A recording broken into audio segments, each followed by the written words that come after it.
And when I was coming here, I was thinking whether internet is right. When you say internet rights, I think we always often use the word so loosely that we do not actually capture the essence of what is rights. I think if I am to take what Anup had said, it's not so much about rights, it's basically a medium of an instrument. And if you look at the background notes which was circulated here, I think the UN Special Rapporteur on freedom of expression in his last report to the UN Human Rights Council has made it very clear.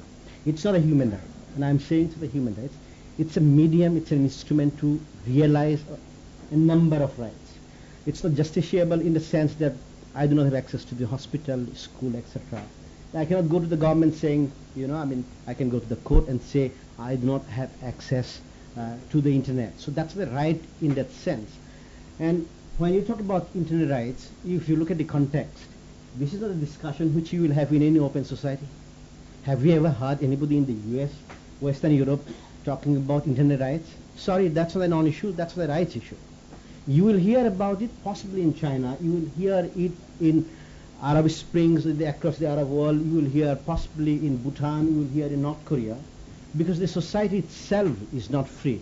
So it's not a right per se, but it's a medium to realize your rights. And if you say it's my right as a human rights, I think, that would actually, in a way, I would say, crossing the limits of permissibility, which is permitted under the law. If we were to put this in context, if you look at the situation in 1975, when emergency was declared in this country, you didn't have access to any freedom of press.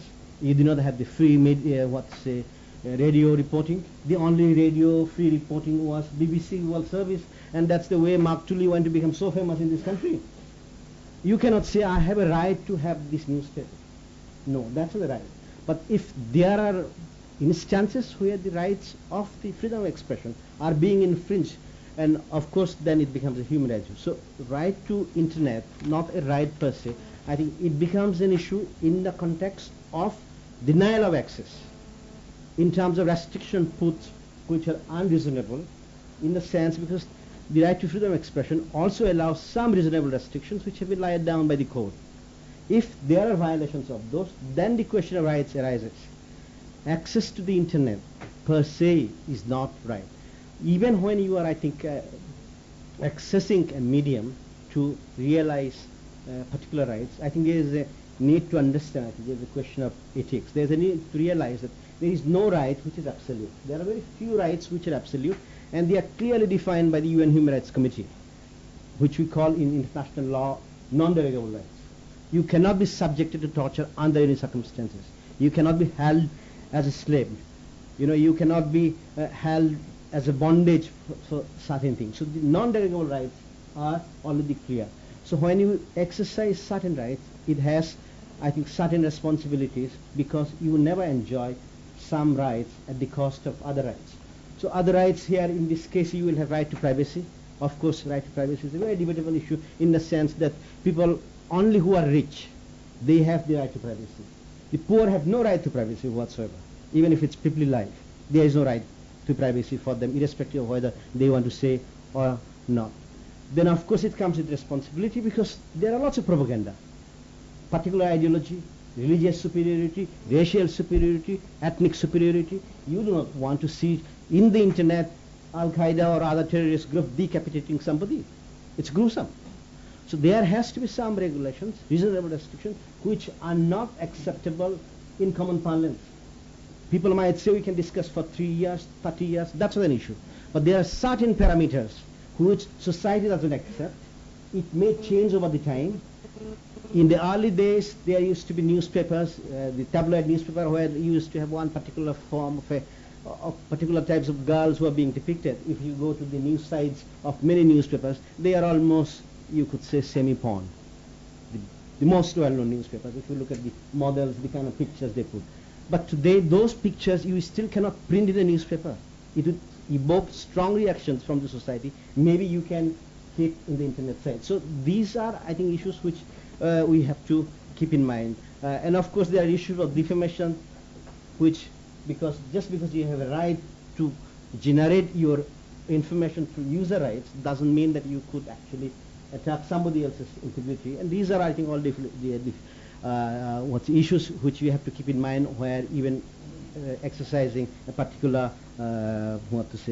mechanisms to realize certain rights. I think three final comments which I wanted to make. First comment which I wanted to make: internet and mobile phone has increased the capacity of the state to use surveillance beyond what we can think of.